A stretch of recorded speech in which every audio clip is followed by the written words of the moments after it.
Hi hello నమస్తే. నేను మీ ముని. వైఎస్ఆర్సీపీ కర్నూలు జిల్లా social media co convener Peddireddy Srinivasareddy మన దగ్గర ఉన్నారు. ఆయనతో మాట్లాడే ప్రయత్నం చేద్దాం రండి. చెప్పండి, జిల్లా ఆదోని నియోజకవర్గంలో ఎమ్మెల్యే సాయి ప్రసాద్ రెడ్డి మీరు ఎన్నికల ప్రచారం నిర్వహిస్తున్నారు. ఎలా ఉంది ప్రజల్లో స్పందన?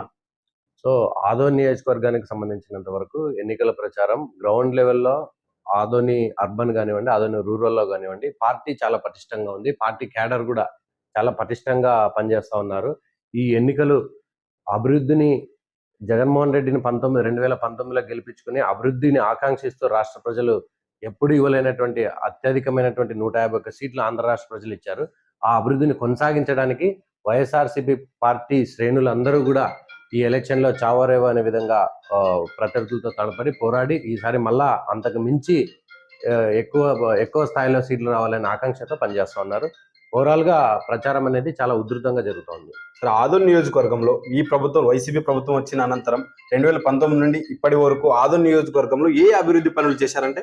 సో అభివృద్ధి అనే విషయాన్ని తీసుకొస్తే ఇప్పుడు ఆదోన్లో మనము ఒక డెలైట్ కంపెనీనో లేకపోతే ఒక సత్యం కంప్యూటర్స్నో అలా అవి తీసుకొస్తేనే అభివృద్ధి అని మనం అనుకోలేం. ఆదోని నియోజకవర్గానికి గతంలో ఎన్నడూ లేనటువంటి విధంగా, అంటే మనకు ఆదోని నియోజకవర్గం ఏర్పడినప్పటి నుంచి కూడా జరగనటువంటి అభివృద్ధి పనులు ఇప్పుడు జరిగినాయి. ఎందుకంటే మనం తరచుగా వినేటువంటి ఏదైనా ఆరోగ్యరీత్యా కర్నూలుకు పోతా ఉంటుంది. అటువంటి అవకాశం లేకుండా దాదాపు 450 కోట్లు 500 కోట్లు వెచ్చించి ఇక్కడ మెడికల్ కాలేజ్ తీసుకురావడం జరిగింది. ఇక్కడ మనం గవర్నమెంట్ జనరల్ హాస్పిటల్ GGH లో కూడా ఆ డైక్ బిల్డింగ్ సంబంధించి ఆ హాస్పిటల్ అభివృద్ధి మన కళ్ళకు కనిపిస్తున్నాయి.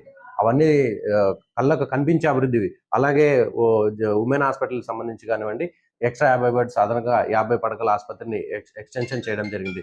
ఇలా వైద్య విషయంలో ఇంత అభివృద్ధి జరిగితే, ఇక విద్యా విషయాన్ని తీసుకొస్తే పాలిటెక్నిక్ అనేది తీసుకోవచ్చు, మైనార్టీ స్కూల్ తీసుకురావచ్చు. ఆదోని చిరకాల కోరిక డిగ్రీ కాలేజ్. ఈ డిగ్రీ కాలేజ్ ని ఈ ప్రభుత్వంలో సాయి ప్రసాద్ రెడ్డి గారు తీసుకురావడం అనేటువంటి జరిగింది. సార్, మీరు అన్ని అభివృద్ధి గురించి చెప్పారు. ఈ అభివృద్ధిలో కేంద్రం ప్రభుత్వం ఫండ్స్ ఇచ్చింది, రాష్ట్ర ప్రభుత్వం ఏం చేయలేదు. సాయి ప్రసాద్ రెడ్డి గారి యొక్క మార్క్ అభివృద్ధి ఆదోని నియోజకవర్గానికి ఏం జరగలేదు అని విమర్శించే నాయకులకు ఏం చెప్తారు సార్? సో కేంద్ర ప్రభుత్వం అనేటువంటి సపరేట్ గా ఆదోనికో ఇంకో చోటుకో ఇవ్వాల్సినటువంటి అవసరం లేదు. కేంద్ర ప్రభుత్వం అనేటువంటిది మన రాష్ట్రంలో తీసుకున్నటువంటి, మన రాష్ట్రం కట్టినటువంటి పన్నుల్లో 43% మనకి ఇస్తుంది. వాస్తవంగా నార్త్ స్టేట్స్ కి ఎక్కువ ఇస్తున్నారు, సౌత్ స్టేట్స్ కి చాలా తక్కువ ఇస్తున్నారు. వివక్ష చూపిస్తుంది. ఆంధ్రప్రదేశ్ మీద ఇంకా కేంద్ర ప్రభుత్వానికి ఒక చిన్న చూపే ఉంది. ఇప్పుడు మరి ఎందుకు పక్కన ఆలూరులో ఎందుకు మెడికల్ కాలేజ్ రాలేదు, ఆదోనిలో ఎందుకు వచ్చింది? లేకపోతే డిగ్రీ కాలేజ్ విషయం తీసుకుంటే ఎప్పుడు జరగనటువంటిది ఇప్పుడు ఎందుకు జరిగింది? ఇలా ఎన్నో విషయాలు కేవలం ఏంటంటే ప్రతిదీ కేంద్ర ప్రభుత్వమే తీసుకొచ్చింది. సరే, కేంద్ర ప్రభుత్వమే రాష్ట్రంలో అమలయ్యే పథకాలకు డబ్బులు ఇస్తుందంటే, మొన్న కర్ణాటకలో మొన్న కాంగ్రెస్ రాకముందు అప్పటిదాకా బీజేపీ ప్రభుత్వమే ఉండింది. బీజేపీ పైన సెంట్రల్ లో వాళ్ళే ఉండింది, స్టేట్ లో వాళ్ళే ఉంది. అక్కడెందుకు అమ్మఒడి అమలు కాలేదు? అక్కడెందుకు రైతు భరోసా అమలు కాలేదు? అక్కడెందుకు స్కూల్ విద్యార్థులకి ట్యాబ్లు లేదు? ఇలా ఎక్కడ ఇండియాలో జరిగినటువంటి కొన్ని సంక్షేమ పథకాల విషయం కానీ, అభివృద్ధి విషయంలో కానివ్వండి, కేంద్ర ప్రభుత్వం తోడ్పాటు అనేటువంటిది ఖచ్చితంగా అన్ని రాష్ట్రాలకు ఉంటుంది. మాకు సపరేట్ గా ఎక్కువ తీసుకొచ్చేసి మాకు మాత్రం ఇవ్వాల్సినటువంటి అవసరం కేంద్ర ప్రభుత్వానికి లేదు. ఆదోని నియోజకవర్గంలో ఎమ్మెల్యే సాయి ప్రసాద్ రెడ్డి గెలిచిన అనంతరం మరో 20 ఏళ్ళు ఆదోని నియోజకవర్గం వెనుకబాటుకు గురైంది అని విమర్శించే నాయకులకు ఏం చెప్తారు? సో ఇప్పుడు 20 ఏళ్ళు వెనక్కి పోతాంది అనుకుంటే ఆదోని ప్రజలేమి అంత అమాయకులు కాదు.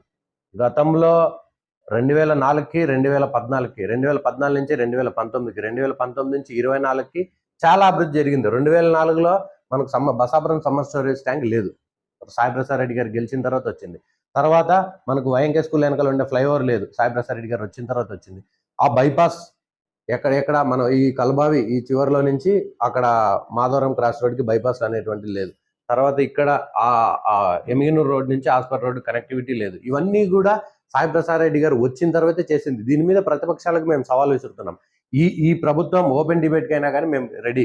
సాయి ప్రసాద్ రెడ్డి గారి హయాంలోనే ఆదోని అభివృద్ధి అనేటువంటిది 100% పెరిగింది. ఇక ఆదోని నియోజకవర్గ విషయానికి వస్తే, ఎక్కడ చూసినా అవినీతి, భూ కబ్జాలు అధికమయ్యాయి. ఎమ్మెల్యే సాయి ప్రసాద్ రెడ్డి అయితేనేమి, ఆయన కుమారుడు జయమనోజ్ రెడ్డి అయితేనేమి కబ్జాలు, అవినీతికి ప్రచారాల్లో విమర్శిస్తున్నారు. ఈ విమర్శలు ఏ విధంగా చూస్తారు మీరు? సో ఇక్కడ ప్రతిపక్షాల వారికి ఏ విధమైనటువంటి అవకాశాలు లేక ఇలాంటి బురద జల్లే కార్యక్రమాలు. ఇప్పుడు వాళ్ళకి వేరే అవకాశాలు లేదు. ఇప్పుడు ఎందుకంటే స్కూళ్ళు మారినాయి, బడులు మారినాయి, పిల్లల భవిష్యత్తులు మారినాయి.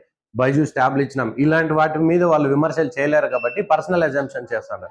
అంటే లీడర్ కి వ్యక్తిగతంగా ఒక మరకలు అంటిస్తే వాళ్ళు డిఫెండ్ లో పడిపోతారు అనేటువంటి ఒక సింపుల్ లాజిక్ తో వాళ్ళకు ఫేక్ ప్రాపగండా చేస్తున్నారు. మా నాయకులు ప్రతిసారి చెప్తున్నారు, నారా లోకేష్ వచ్చినప్పుడు చెప్పినారు, చంద్రబాబు నాయుడు విమర్శలు చేసినప్పుడు చెప్పినారు, అందరికీ కూడా మేము ఎవరిదైనా కబ్జా చేసింటే వాళ్ళు మా దగ్గరికి రండి, మేము న్యాయం చేయకపోయినప్పుడు లేదా మేము నిజంగా వాళ్ళకి తీసుకున్నప్పుడు రాజకీయాల నుంచి దూరంగా పోతా అని చెప్పేసి మా నాయకుడు మన స్టేట్మెంట్ ఇచ్చాడు. కానీ ఎవరు రారు, అవన్నీ ఒక ఫేక్ ప్రాపగండా అనేటువంటి సృష్టించి, ఎందుకంటే భవిష్యత్తులో సాయి ప్రసాద్ రెడ్డి గారి తర్వాత భవిష్యత్తులో ఆదోని, ఇప్పుడు భవిష్యత్తులో ఆదోని యువత అందరూ కూడా జయమనోజ్ రెడ్డి గారు వెంట ఉన్నారు.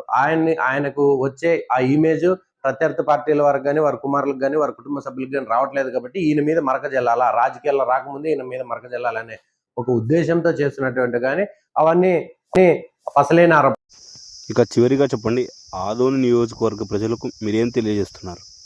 ఏంటంటే ఆదోని నియోజకవర్గంలో ఉండేటువంటి ప్రత్యర్థి పార్టీలకు కూడా మేము ఒకటి చెప్తున్నాం. ఎందుకంటే మీ పార్టీలు ఇప్పుడు తెలుగుదేశం కావచ్చు, జనసేన కానివచ్చు, బీజేపీ కానివచ్చు, కాంగ్రెస్ కానివచ్చు, కాంగ్రెస్ లో స్థానికులకు ఇచ్చినారు, మిగతా పార్టీలు అన్నింటినీ కూటమిగా అభ్యర్థిగా ఎక్కడో ఉండే నాన్ లోకల్ తీసుకొచ్చినారు. ఒకవేళ మీకు ఇక్కడ ఉండే లోకల్ అభ్యర్థికి ఇచ్చినట్టయితే మీరు ఖచ్చితంగా పార్టీ తరపున కానీ మీకు తరపున, ఎందుకు ఆదోన్లో పార్టీలకు సంబంధించి రిప్రజెంటేటివ్స్ లేరా? జనసేనకు లేరా? తెలుగుదేశం పార్టీకి లేరా? బీజేపీకి లేరా? వాళ్ళని కాదని ఎక్కడున్న స్థానికేతరని తీసుకొచ్చి ఇక్కడ వచ్చినప్పుడు రేపు ఏదైనా సమస్య వస్తే ఇక్కడ ఆయన కూటమి అభ్యర్థి కోటేసిన వాళ్ళు జనసేన వాళ్ళ ఆఫీస్కి పోవాలన్నా, తెలుగుదేశం వాళ్ళ ఆఫీస్కి పోవాలన్నా, లేకపోతే బీజేపీ వాళ్ళ ఆఫీస్కి పోవాలన్నా? ఒకవేళ ఆయన బిజినెస్లు చేసుకుని ఉండే వ్యక్తి, ఇప్పుడు పార్థ డెంటల్ సంబంధించి ఆయన ఎక్కడెక్కడో తిరుగుతూ ఉంటాడు, స్థానికంగా అందుబాటులో లేనటువంటి వ్యక్తికి ఓటేసి మీరు కూడా తెలుగుదేశం పార్టీ వాళ్ళు కూడా అందరూ కూడా ఆలోచన చేయాలా. స్థానికేతరుడికి ఓటేసి మీ భవిష్యత్తును అంధకారంలోకి తీసుకురావద్దండి. మీ పార్టీలు భూస్థాపితం చేసుకునే అవకాశాన్ని మీరు తీసుకురావద్దండి. ఖచ్చితంగా మీ ఉనికి ఉండాలంటే ఇక్కడ ఉండే స్థానికులకు ఓటేయాలా. ఇక్కడ ఉండే స్థానిక అభ్యర్థి, బలమైన అభ్యర్థి సాయి ప్రసాద్ రెడ్డి మాత్రమే. ప్రత్యర్థి పార్టీలకు కూడా పథకాలు అందించింది వైఎస్ఆర్ కాంగ్రెస్ పార్టీ మాత్రమే.